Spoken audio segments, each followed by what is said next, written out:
Je vais rentrer dans le vif du sujet, donc avec un premier temps de présentation qui est un retour sur les évolutions, sur tout ce qui est données mises à disposition sur la plateforme, donc depuis le dernier temps de rencontre. Voilà. Euh, et excusez-moi, je surveille le chat, voici quelque chose d'important. Donc, un premier point sur lequel nous pensions qu'il était bon de revenir, il s'agit des nouvelles données de la loi TECV qui ont eu un impact assez significatif sur certains secteurs et qui ont eu pour conséquence des corrections sur l'ensemble des historiques. Il y avait déjà eu une présentation l'année dernière, donc quand ces données étaient sur le point d'arriver, hein, enfin, elles venaient juste d'arriver, il me semble, hein, vraiment sur les premières diffusions. Et donc, il y a quand même eu des modifications donc assez importantes, hein. Ça veut dire qu'avant le millésime 2018, donc avant la publication des données pour l'année de référence 2018, les sectorisations de certains secteurs pouvaient être faites sur des bases de tranches tarifaires. On était typiquement sur de l'électricité avec des puissances de moins de 36 kilowatts, plus de 36 kilowatts, etc. Et de la même manière, hein, pour le gaz, avec des tranches de consommation, hein, qui correspondaient en fait à des tranches tarifaires des anciens tarifs réglementés. Et il avait été demandé dans le décret d'application qu'il y ait une évolution vers une sectorisation plus propre, hein, utilisant notamment des codes d'activité NAF, qui ont commencé donc à être remontés à l'occasion de ce premier millésime et qui nous donnent maintenant une sectorisation qui est bien plus propre. Alors bien sûr, c'est quelque chose qu'on va remarquer assez fortement, hein, quand on va voir justement les dilatations qu'on a pu avoir sur certains secteurs, notamment sur le secteur tertiaire, hein, parce que du fait de l'ancienne méthode, beaucoup de on va dire, de petites activités tertiaires étaient très mal représentées.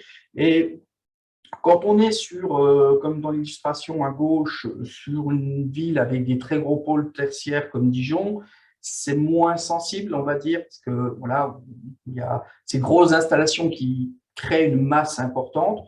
Quand on est dans des territoires avec des pôles un petit peu plus petits, comme par exemple la ville de Grès, en Haute-Saône, on a eu des résultats, mais franchement, impressionnants, avec des multiplications par plus que 2, hein, du secteur tertiaire dans certains cas, que ça soit pour le gaz, pour l'électricité, c'est aussi relativement sensible, un petit peu moins parce que bon, là, il y a des différentes méthodes, on va dire, de sectorisation entre la filière gaz et électricité. Donc, il avait été envisagé, suite à la première analyse des données historiques qui avait été faite, qui a été consolidée, bien sûr, depuis, diverses méthodes de correction, et on s'est rendu compte globalement, hein, de par notre retour et de par le retour aussi d'autres acteurs de notre fédération, hein, donc, sur laquelle nous avons une coordination, donc au cœur de la fédération Atmos sur la réalisation de ce genre d'inventaire, qu'on avait vraiment, à part certains cas vraiment particuliers, très ponctuels, en général, une règle qui était simplement un transfert résidentiel tertiaire qui s'opérait. Donc, on a vraiment étudié ces phénomènes de transfert. On a confronté aussi les autres jeux de données qui pouvaient exister, notamment il y a des données complémentaires chez Enedis, mais bon, qui ne couvrent pas tout le territoire, hein, parce que certains syndicats ne fournissaient pas les mêmes données.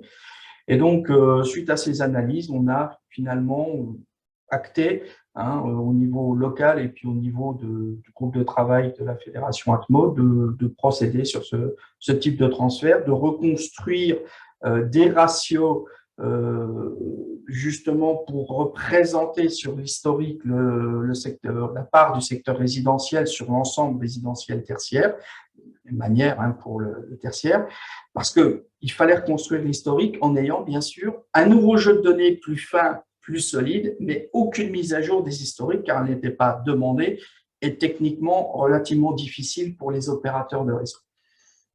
Donc on a propagé ces ratios avec un petit peu de prudence, hein, vérifiant quand même sur les gros pôles qu'il n'y avait pas de distorsion. Bien sûr. On a appliqué certains codages qui peuvent aussi se faire de manière plus facile sur des données sur le réseau de transport, car le réseau de transport, bien sûr, comporte très peu de points, et là, on est sur des choses très ponctuelles. Donc, ça nous a permis de propager dans l'historique ces codes NAV de manière assez simple. Mais donc, pour toute la partie distribution, donc pour 2008 à 2016, on a appliqué ces ratios. On peut illustrer ça, par exemple, là, sur le cas du Grand Besançon, ou sur la même année de référence, on est toujours sur l'année de référence 2016, inventaire 2016. Quand on a fait la version 2018, on avait une part du secteur tertiaire sur la consommation d'énergie totale qui était à 12,9%. Alors, bien sûr, là-dedans, il n'y a pas que du gaz et de l'électricité, mais on voit tout de suite que simplement le changement gaz-électricité, réseau de chaleur, que je n'ai pas mentionné aussi, nous fait prendre plus de 3%, on passe à 16,6% pour la version révisée de cet inventaire. Avec aussi donc une répartition territoriale qui change quand même pas mal. On voit que même si les grosses parties denses, en fait, en termes de pôle urbain, bien sûr, gardent leur position de manière à peu près stable, elles augmentent quand même. Besançon passe de 21,4 à 26,3%.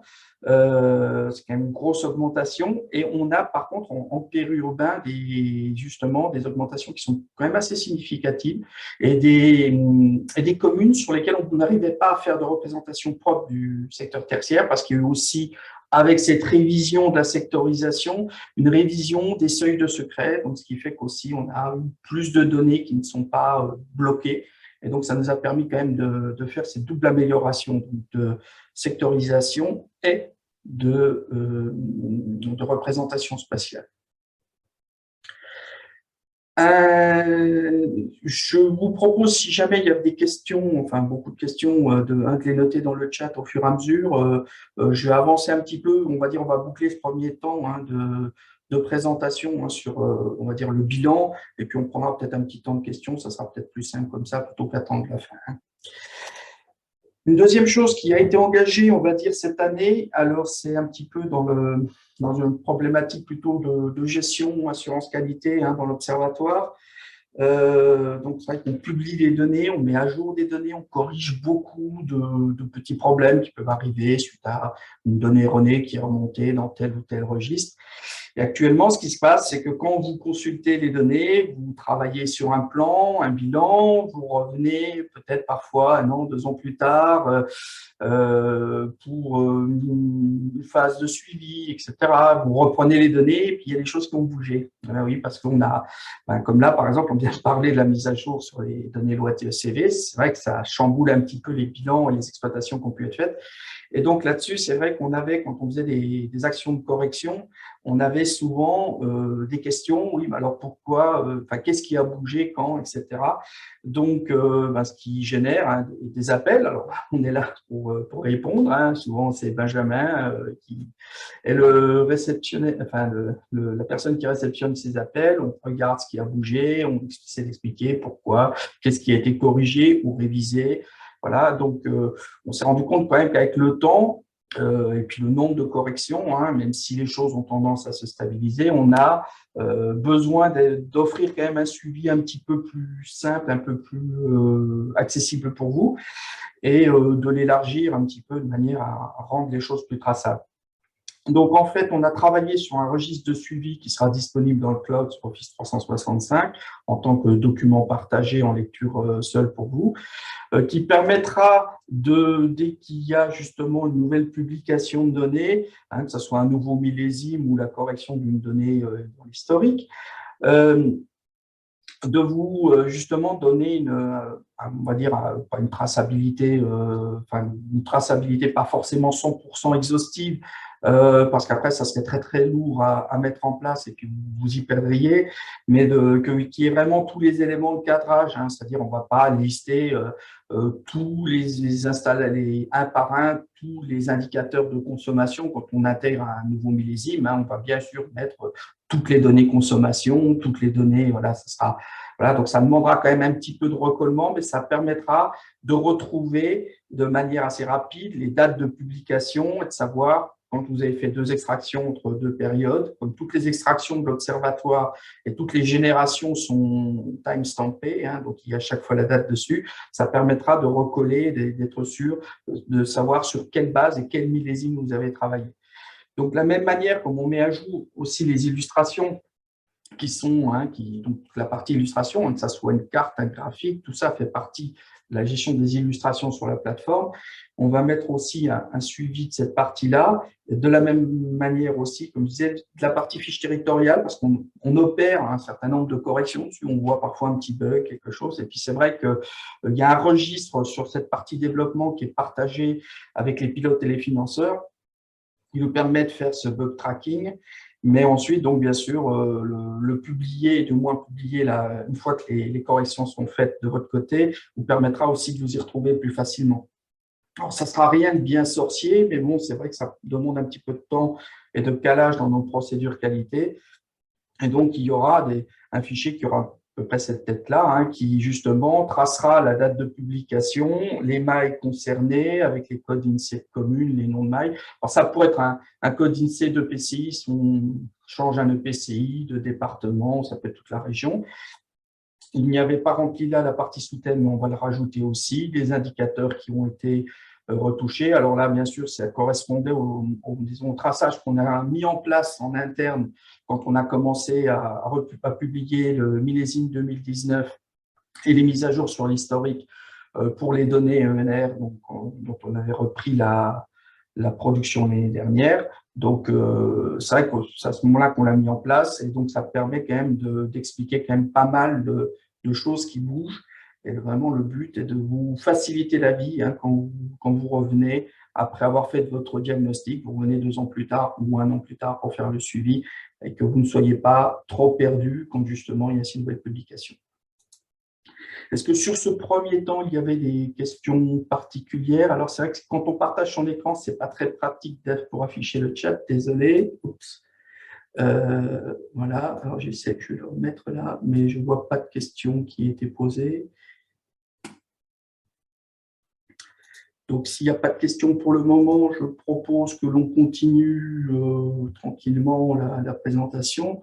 Bon, là, c'est vrai que ce n'est pas forcément des choses qui apportaient beaucoup de questionnements. Le deuxième point concernait donc vraiment les développements qui sont en cours, qui ont été lancés en 2021, qui ne sont pas vraiment aboutis complètement, hein. Bon, bien sûr, sachant que 2021 comme 2020 a été une année relativement compliquée, tant de par le contexte sanitaire que pas mal d'imprévus, hein. Donc, on est toujours à essayer de gérer au mieux, mais avec une certaine flexibilité. Donc, il y avait déjà été évoqué dans les précédentes rencontres un travail que l'on avait initialisé avec le Centre de recherche en climatologie à Dijon. On a fait une première phase exploratoire sur des données de modèles climatiques et sur l'opportunité d'une candidature de stage, on a eu un stagiaire pendant 4 mois en Master 1 qui a travaillé sur la plateforme DRIAS pour justement regarder ce qu'on pourrait faire en termes d'offres de données de modèles climatiques pour enrichir justement la vision territoriale et intégrer ces nouveaux jeux de données, cette nouvelle sous-thématique, hein, vraiment dans le but que vous n'ayez pas à jongler avec 36 plateformes. Et puis, bien sûr, toujours dans la même manière dont on structure les choses sur la plateforme Opter, c'est vraiment l'idée d'avoir un cheminement de pensée, hein, d'avoir un assemblage d'indicateurs qui viennent vous aider, voilà, quoi, qui viennent vous aider sur le suivi tant de vos plans que aussi sur l'acquisition, disons, de connaissances sur de nouvelles thématiques. Voilà, excusez-moi, je me laisse distraire par le chat. Alors oui, bien sûr, le nouveau RCP, notamment, qui n'est pas présent ici, on pourra en poser après. Voilà, donc on est parti de la plateforme DRIA sur sa mise à jour 2020, alors qui se limite à 4 d'ailleurs, même pas 4 à 3 des scénarios RCP. Aujourd'hui, il y en a, en fait, il y en a 2 de plus que les anciens 2.6, 4.5, 6 et 8.5, hein, qui ont été développés. Mais bon, vu le temps qu'il faut pour, on va dire, déjà mouliner toutes ces données, qui en plus ne sont pas que, enfin, on va voir, représentent plus d'un organisme, il y a eu quand même pas mal, il y a, on va dire, des délais de mise à jour assez importants. Hein. Pour mémoire, donc la plateforme DRIAS, hein, donc Climat du futur, portée techniquement par Météo France, mais pour le ministère, a été mise à jour au bout de 6 ans. On était à 2014, l'exercice complet précédent, et on passe à 2020. Hein. Donc, elle a un avantage, enfin, elle a pas mal d'avantages quand on a exploré ces données-là. Donc, c'est de proposer bien sûr les divers scénarios, du protocole de Paris jusqu'au scénario sans aucune action. Donc, il y a vraiment un scénario catastrophe, on le sait bien. Et de le proposer avec une vision sur des horizons, c'est-à-dire de ne pas trop proposer, contrairement à la plupart des jeux de données très scientifiques que l'on peut trouver, style sur Eurocordex, de proposer des choses qui sont déjà pré-traitées en générant des moyennes climatiques, c'est-à-dire qu'on va vous représenter les données sur une période de référence, sur 30 ans, sur un horizon proche, qui est 2021-2050, toujours pareil, sur une moyenne climatique de 30 ans, un horizon intermédiaire, 40-70, et un horizon plus lointain, 71-2100. Alors, donc, c'est un petit peu, vraiment, un des gros avantages, c'est pas un petit peu un avantage, c'est que vraiment ce travail qui est quand même assez fastidieux, hein, de construire ces moyennes, de construire ces indicateurs, est pré-mâché sur une grille, alors avec bien sûr les limitations de projection, enfin, beaucoup de choses techniques qui peuvent être un petit peu embêtantes, mais qui nous permettent quand même de gagner pas mal de temps sur les aspects opérationnels. Alors, il est à noter que la période de référence qui a été choisie, c'est 76-2005, justement. Voilà. Ce n'est pas vraiment la manière dont une moyenne climatique standard doit être construite, parce que normalement, ce n'est pas décennie complète, mais ils ont décidé justement, de par l'analyse vraiment du climat de référence, que si on avait décalé à 2010, on était déjà dans un climat beaucoup trop influencé et qu'on minimisait, on va dire, déjà l'impact sur le climat, hein, en prenant 80-2010. Donc, ils ont vraiment voulu prendre une période qui était un petit peu plus équilibrée, qui est déjà, on voit déjà l'effet du réchauffement, mais ne pas trop l'accentuer de manière à ne pas sous-évaluer les trajectoires futures. Hein. Alors, c'est une plateforme qui est disponible en ligne, alors bien sûr, avec beaucoup de données qui sont brutes, hein, c'est des choses qu'il faut retraiter, qui propose tout un jeu de modèles, donc tant sur la partie historique que sur les divers scénarios, qui sont produits parfois par des organismes français, justement, comme celui qu'on a choisi, on a retenu le travail de Météo France, un Centre national de recherche météorologique, mais bien sûr, il y a aussi l'IPSL, notre organisme français, l'Institut Pierre-Simon Laplace, et puis d'autres laboratoires européens qui publient tout un ensemble de jeux de données, donc qui permet justement de faire de la comparaison suivant les diverses simulations et modèles. Qui propose des indicateurs qui vont être basés sur tous les aspects, les grands aspects, température, précipitation, mais des choses qui sont directement aussi orientées sur les problématiques agriculture, donc pour quantifier tout ce qui est sécheresse, etc. On va avoir une vision sur les comportements moyens, justement, voilà, comment évoluent les températures moyennes, mais pas que, justement aussi des extractions des valeurs extrêmes, donc qui sont basées sur les jeux de données brutes, qui sont très détaillés, qui sont au jour. Enfin, je veux dire, c'est pas de temps jour, donc on a sur plus de 100 ans des données au pas de temps jour, mais là, ça nous permet de ne pas avoir à tout retraiter.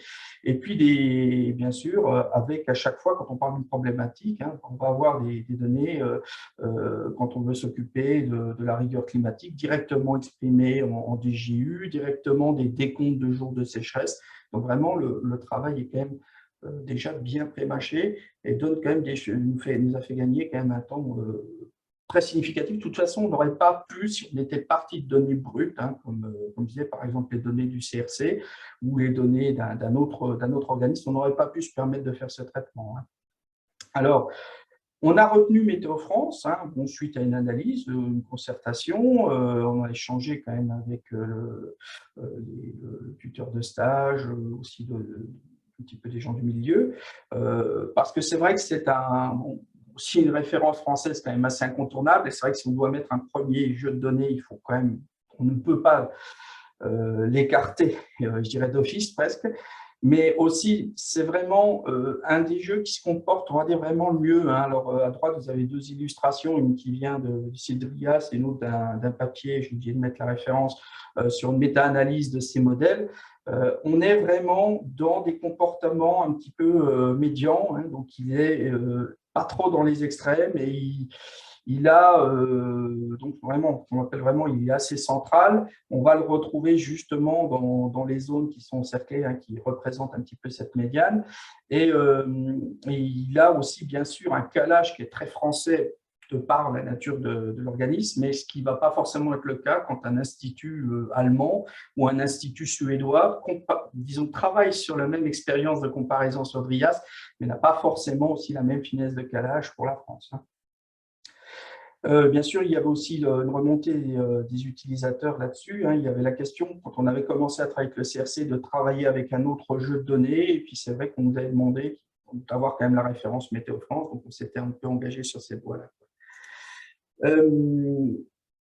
D'une manière concrète, voilà à quoi ça ressemble, hein. Ce sont des données maillées 8 km.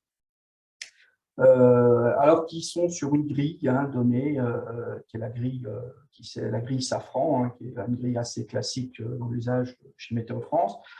Et la question qu'on s'est posée, c'est justement comment choisir des indicateurs qui puissent vous servir. Donc déjà, on est un observatoire territorial, donc il y a eu toute une phase d'exploration pour se dire, ben voilà, il faut quand même que ces indicateurs doivent varier spatialement.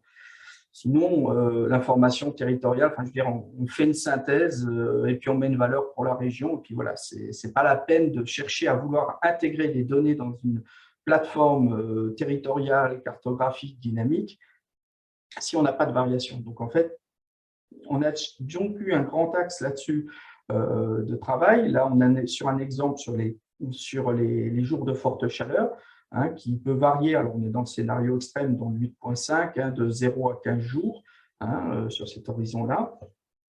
Mais bien sûr, donc, il fallait que ça varie spatialement. Il faut aussi que ça varie suivant les horizons. Sur ce deuxième exemple, on est sur la variabilité donc entre les horizons proches, intermédiaires au milieu et lointains à droite des périodes de sécheresse.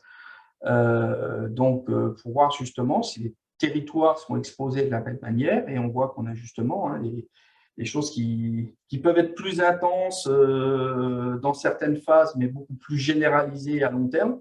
Une fois de plus, bon, peut-être un petit peu pour avoir des chiffres plus tranchés, on a choisi de cartographier ici le 8.5, mais bon, les situations évoluent sur le scénario 4.5 de manière assez franche aussi. Et même sur le scénario de 6, on a quand même pas mal d'évolutions, hein, sur ces problématiques de pluviométrie notamment. Donc, pour pouvoir les intégrer, donc on peut les intégrer de manière à la plateforme, hein. Donc, on a réfléchi à soit les utiliser sous mode de flux de données, hein. Donc, vous avez des flux cartographiques qui peuvent être intégrés au Opter, donc qui seront directement sous ce mode de représentation, hein, de données maillées sur la grille Safran. Donc, ils s'afficheront en carte de contexte. C'est assez intéressant parce que ça vous permet d'avoir une vision sur toute la région et puis de situer un département par rapport au contexte ou une collectivité par rapport à son voisinage. Mais bon, on est bien sûr aussi obligé de faire un passage sur une maille communale si on veut faire des calculs d'indicateurs et pouvoir les intégrer, des tableaux de synthèse pour les intégrer dans des fiches. Donc, il y a tout un traitement qui a été fait, donc le lien un traitement spatial pour produire cette donnée, pouvoir avoir les deux modes de représentation pour pouvoir utiliser toute la palette d'outils. Alors, il reste tout un travail de concertation qu'on voulait faire dans le stage, mais bon, c'est un petit peu compliqué quand même. C'est un stage qui était principalement en télétravail, hein, vu le contexte. Et donc, on a travaillé sur trois grandes thématiques, hein, avec l'idée de faire un choix d'indicateurs pour donner un petit peu du sens, hein, avoir un petit peu un déroulé comme d'habitude, comme dans les fiches, hein, qui permettent d'avoir les éléments de contexte qui se complètent pour qu'on ait la bonne vision. Ces trois thématiques sont autour de tout ce qui est résidentiel, population. On va être justement sur l'évolution des besoins de chauffage d'un côté, mais de climatisation de l'autre. Hein. L'un baisse, l'autre augmente. Toutes les problématiques de confort sur les extrêmes chauds, le nombre de jours de forte chaleur, limite tropicale. Une deuxième thématique qui va vraiment tourner autour de tout ce qui est problématique agriculture-forêt, donc avec les questions de date de dernière gelée, les évolutions de reprise de la végétation. Et puis une dernière thématique plutôt justement pour mettre en avant toute la partie événements extrêmes, hein, qui est quand même quelque chose qui est quand même assez problématique là-dessus, de manière à ce qu'on puisse donner un petit peu une vision, même si elle est très délicate sur cette partie d'événements extrêmes. Hein, on a quand même beaucoup de problèmes de résolution. Alors, elle est délicate, mais on va dire, au niveau du consensus, elle est sous-estimée. Donc, on sait qu'on sous-estime le problème et pourtant, les chiffres sont déjà inquiétants. Donc, je pense que c'est quand même déjà bien de se dire, bon, avec ça, c'est aussi pareil, ça fait partie de l'accompagnement formation. On sait qu'on est plutôt sur la borne basse du problème et que le problème est probablement au-dessus. Donc, ça permet quand même déjà, en montrant que même en sous-estimant, on est déjà des choses qui sont quand même relativement mobilisatrices, hein, par rapport à ces problématiques. Je pense que ce n'est pas tout sauf inutile. Donc, il y a des concertations qu'on voulait faire avec le CRC, Météo France aussi. On voulait voir un petit peu les gens de la filière agriculture et forêt, qu'on n'a pas eu le temps d'organiser, qui vont s'organiser à l'automne. Le tout, en termes d'idées, c'était justement d'avoir un déploiement sous forme de nouvelles cartes et de fiches territoriales qui seraient plutôt en début d'année 2022 sur la plateforme. Voilà. Pour oui, répondre à la question sur le nouveau RCP, il faudrait que notamment le A9, je pense que c'était à ça que Fabrice Poitou pensait, il faudrait qu'il soit modélisé, hein, par Météo France. Alors c'est vrai que si jamais on a la chance de l'avoir en termes de modélisation, on pourra imaginer l'intégrer. Après, je ne sais pas si, vu le contexte actuel, ce scénario qui serait bien nécessaire et malheureusement dans le range du réaliste, hein, par rapport aux trajectoires que l'on a actuellement. Hein. Je vais accélérer un tout petit peu parce que c'est vrai que là, je parle beaucoup, il y a quelques slides à passer. Sur la valorisation des externalités de l'usage de l'énergie, on vous avait déjà fait une présentation de la méthode Lumbat-Budelsalt, qui a été mise à jour depuis. Ils actualisent les coûts. Donc, c'est vraiment l'idée est de mettre des euros derrière les émissions de GES, les émissions de polluants atmosphériques pour chiffrer l'ensemble des externalités négatives de l'énergie et aussi l'ensemble des gains des réductions d'émissions potentielles. Donc, on avait avancé un petit peu sur les échanges vraiment scientifiques là-dessus. Il y a eu depuis de nouveaux facteurs de valorisation qui ont bien augmenté, sont passés par exemple sur l'horizon 2016, on était à 180, on est à 195 maintenant sur l'horizon 2020 avec un facteur d'amortissement par euro par tonne donc de CO2. C'est vrai qu'on est dans des chiffrages qui sont assez proches de ce que dit le GIEC de toute façon, des chiffrages qui se recoupent avec notamment aussi la commission Kiné. Et donc, ça, on essaie un petit peu de faire encore un peu de biblio là pour creuser ça avant de faire une première V, on va dire V0, qu'on voudrait publier parce que je pense que c'est quelque chose qui peut interpeller.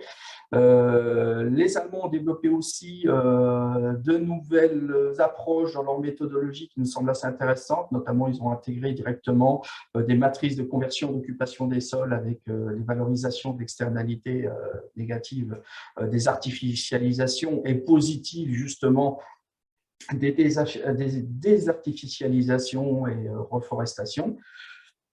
Et aussi tout un volet qui a été développé sur les émissions de composés azotés et phosphorés, que j'ai vu que récemment, sur la partie qualité de l'air et qualité des eaux. Et ça, c'est peut-être aussi quelque chose qui peut être intéressant à creuser, parce qu'on a toutes les données. Et on va dire, on a mis beaucoup de temps on l'a laissé beaucoup en stand-by. Ce n'est pas des choses très compliquées à mettre en œuvre, et c'est des choses qu'on voudrait justement publier en début d'année 2022, parce que je pense que c'est une vision qui peut apporter quelque chose au débat et qui est très peu coûteuse en fait à intégrer, parce qu'on fait des requêtes dans des bases de données et puis après c'est quelques intégrations. Mais c'est vrai qu'on a été un petit peu timide là-dessus, et bon voilà, il faut peut-être qu'on avance juste un petit peu pour tester un petit peu plus avec vous ces nouveaux outils. Je vais passer là sur la dernière partie, donc qui est vraiment tout ce qui est perspective pour 2022. Quelque chose qu'on avait envisagé pour 2021, mais avec le contexte, on a vraiment été bousculé, c'était de revoir, alors il y a beaucoup de textes, je vais passer très rapidement dessus, la structuration des données qui sont mises à disposition sur la partie ENR. C'est-à-dire que vous avez une structuration qui est héritée de particularités de certains observatoires, comme l'Observatoire du bois énergie, qu'on est très content d'avoir avec nous. FIBOA BFC nous fournit des données absolument vraiment pertinentes, et beaucoup de régions nous les envient. Mais c'est vrai qu'il y avait été repris dans les travaux antérieurs des sectorisations qui correspondaient à des problématiques plus de la filière, et moins, on va dire, de ce qui vous est demandé dans les bilans, tant pour les PCET, ou ce qui peut être envisagé pour tout ce qui est suivi, même à l'échelle du SRADET. Donc, en fait, c'est simplement, on ne change pas vraiment la donnée, on ne va pas changer les grandes masses, on va juste faire un petit peu des agrégations différemment. Il y avait des séparations entre l'industrie du bois et les industries manufacturières. Les deux, c'est l'industrie manufacturière, que ce soit du bois ou autre chose, donc on va réagréger ces chaufferies. Il n'y avait pas de distinction pour les chaufferies collectives, ce qui était du résidentiel, du tertiaire. Cette fois-ci, on va les remettre dans les secteurs, de manière à les apparier avec les secteurs qui sont utilisés dans les bilans PCAET, et puis de manière traditionnelle, on utilisait les mêmes secteurs depuis longtemps. Voilà, donc c'est purement des questions d'optimisation. Il y a aussi des séparations qui étaient faites sur la valorisation des déchets. On mettait de côté la valorisation du biogaz, des ISDN, les UVE. On va garder les mêmes données, mais on va juste les restructurer dans une famille de valorisation des déchets, ce qui nous permettra aussi de créer, sans multiplier les thématiques, de nouvelles catégories dont nous avons besoin, notamment les combustibles solides renouvelables en gazéification. Et de la même manière, on va refaire une catégorie, par contre, chaleur environnementale, une nouvelle, dans laquelle on va retrouver le solaire thermique et la partie pompe à chaleur, qui n'est pas pour le moment évaluée au niveau territorial. Et remettre la filière solaire de côté, dans un solaire photovoltaïque, mais cette fois-ci avec plus d'informations qui nous sont demandées quand même assez fréquemment sur la séparation de la partie centrale au sol, sur avoir plus de détails entre ce qui se passe sur les particuliers, les installations professionnelles de puissance intermédiaire. Alors, jusqu'ici, c'est beaucoup jusqu'à 250 kg, avec le nouveau seuil jusqu'à 500 kg. Donc, on va peut-être faire une petite stratification qui permettra de faire un petit peu plus une analyse plus fine de ce secteur qui a quand même pas mal d'enjeux. Donc, c'est des choses qu'on va faire au fil de l'eau avec la publication des futures données. Il y aura aussi de la révision des fiches. Sachant qu'on publiera quand même encore les données 2020 qui sont, on va dire, à 95%, je suis peut-être un peu optimiste, à 85% fini. On publiera encore les données 2020 sur l'ancien système. Elles vont commencer à être publiées le mois prochain, de manière assez granulaire jusqu'à la fin de l'année. Et ensuite, on aura cette transition un peu en douceur, pareil, avec tous les fichiers de suivi et puis tout ce qui accompagne. Voilà. Un autre point, il reste juste 2 points, et puis j'ai bouclé, c'est sur la partie évaluation territorialisée de la chaleur renouvelable des pompes à chaleur. Donc, elles ont un poids de plus en plus important, et c'est vrai que jusqu'ici, on n'a pas de parc. Bon, il faut bien simple, on n'a pas de parc territorial, on a déjà de grosses incertitudes aussi sur le parc régional. Donc, on cherche, et on avait exploré, on vous avait présenté aussi des réflexions qu'on avait sur les jeux de données du diagnostic de performance énergétique qui a tous les biais possibles et imaginables sur plein de choses, mais qui nous donne aussi des informations où on identifie justement les modes de chauffage, les systèmes de chauffage. Donc, on va essayer de creuser ça, de confronter ça à ce qu'on a dans l'Observer, de faire un petit peu des tours de table avec les divers experts locaux. C'est un petit peu tributaire de trouver de bons stagiaires pour travailler là-dessus, parce que là, c'est quand même un travail assez conséquent. On estime qu'il y a quand même bien 6 mois de développement, notamment une bonne moitié sur la partie de travail sur cette problématique des données DPE, mais qui permettrait d'améliorer cette vision sur la partie pompe à chaleur et aussi sur la partie solaire thermique, parce que c'est vrai que c'est quelque chose qui est aussi renseigné dedans. Donc, si on réussit à trouver, on va dire, la bonne personne, on va essayer d'avancer là-dessus. Un dernier point que je voulais évoquer, alors c'est pareil, c'est une petite étude, je pense qu'on le fera assez rapidement parce qu'il y a vraiment, c'est tout à fait dans les choses qu'on manipule, on a toutes les données en base déjà. C'est valoriser l'étude de l'ADEME faite avec l'INERIS et puis Agriculture et Territoire, qui est l'étude Apollo. Alors, l'acronyme est un peu tarabiscoté, analyse économique des impacts de la pollution atmosphérique de l'ozone sur la productivité agricole et sylvicole. Alors, c'est vrai que ça peut sembler un peu barbare, mais bon, je pense qu'on vous en a déjà pas mal parlé, hein, ce phénomène de stress chimique sur la végétation en cas d'épisodes d'ozone. Épisodes d'ozone qui reviennent ces dernières années avec les canicules, sauf cette année. Et donc, il y a eu cette étude très intéressante qui a été faite et publiée en mai 2019 là, par l'ADEME, qui est déjà relativement territorialisée, hein, qui évalue les pertes économiques et les pertes en production, hein, pour diverses filières agricoles, hein, sur les fourrages, le blé dur, tentes, tomates, et forestières, hein, sur divers essences. Et donc, on voudrait un peu la prolonger, justement, comme on a des pertes chiffrées en cubage de bois et en euros. Ça nous intéresse aussi la perte en cubage de bois, parce que c'est aussi une perte de stockage carbone. On voudrait un petit peu essayer de voir, dériver aussi un petit peu des indicateurs corrélaires à ça. Mais c'est vrai que quand on regarde la carte de France sur la perte en kilotonnes de fourrage en matière sèche, je précise, et qu'on voit que le point noir de la France, qui est au-dessus de 250 000 tonnes de fourrage perdu par an en matière sèche, hein, c'est la Saône-et-Loire, c'est tout sauf anodin, avec la recrudescence prévue d'épisodes d'ozone estivaux, et c'est double, voire triple peine, parce que c'est souvent des conjonctions de sécheresse, vagues de chaleur avec extra-évaporation, plus stress chimique, hein, qui se superposent. Je pense que c'est malheureusement quelque chose qui va rester d'actualité pendant longtemps. Donc ça, c'est pareil, ça serait des nouvelles cartes et de nouveaux indicateurs que l'on recoupera avec l'autre partie externalité, GES, qualité de l'air, qui a été précédemment évoquée, de manière à ce qu'il n'y ait pas de double compte. Hein, donc, on fera des défalcages et puis on va essayer de structurer, pareil, si on a le temps, de réintégrer ça. Donc ça, ce n'est pas des grosses études, mais je pense que c'est des valeurs ajoutées par rapport à cette vision transversale, hein, de tout ce qui peut aller de travers avec le bouleversement de la machine climatique. Alors, y a-t-il des questions? Alors, n'hésitez pas, hein, éventuellement à lever la main, prendre la parole si vous voulez poser de vive voix, hein, ça ne pose pas de problème quand on est de ce temps-là. Alors, je ne vois pas de nouvelles questions sur le chat, depuis la question de Fabrice sur le RCP, de nouveau. Bonjour Stéphane, Michel Azière, Oui, bonjour. au CIDEC du Jura. Je voulais te poser une question sur les chaufferies bois, un sujet qui est quand même sur lequel j'ai un petit peu travaillé à une époque.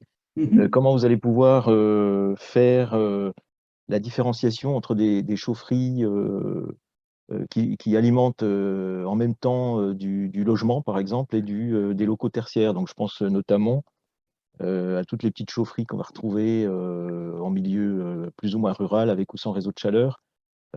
Typiquement, on chauffe une école, une mairie, et puis à côté, un bâtiment, parce qu'il y a des logements communaux dedans.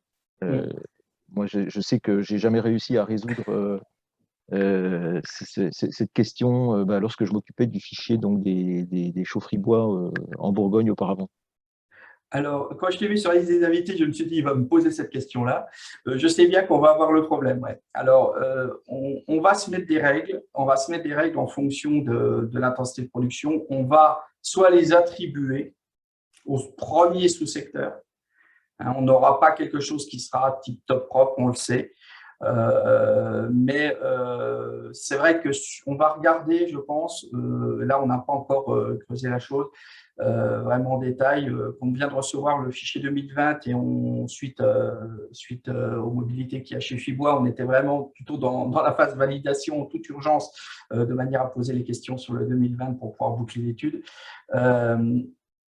On n'a pas eu le temps de creuser ce point-là, sachant qu'on avait déjà un petit peu dégrossi, et on va se mettre des seuils, comme souvent on se met des seuils sur les installations en fonction des productions, et voir si on peut faire des enquêtes complémentaires de manière à essayer de mettre un petit peu une petite partition là-dessus. Voilà, alors ça restera entaché d'incertitudes, mais c'est vrai que sur une partie, on a les attributions qui ne sont pas multiples, mais c'est vrai que sur les plus petites, qui ne sont pas forcément des grosses productions aussi, c'est ça aussi qui est important, c'est voilà, on n'aura pas forcément quelque chose. Alors soit on sera avec des ratios dans ces catégories intermédiaires, et puis pour vraiment les plus petites, on va les laisser en attribution tertiaire par défaut, sachant que bien sûr, c'est pas parfait, mais ça nous permettra sur celles qui ont un poids important de regarder vraiment, d'avoir un peu une vision plus complète par rapport à cette partition résidentielle tertiaire.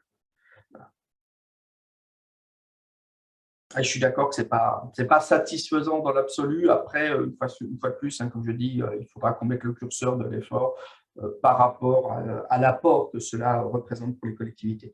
Et une fois aussi, bon, on a développé, on travaille pas mal avec le CIEN hein, aussi, qui nous fait remonter des données, des choses qui remarquent. Et je pense que c'est vrai qu'avec le temps, il va falloir on va aussi peut-être réussir à mieux solliciter ces retours et puis essayer disons, de collaborer un peu plus sur l'observatoire bois énergie. C'est un peu le but, quoi.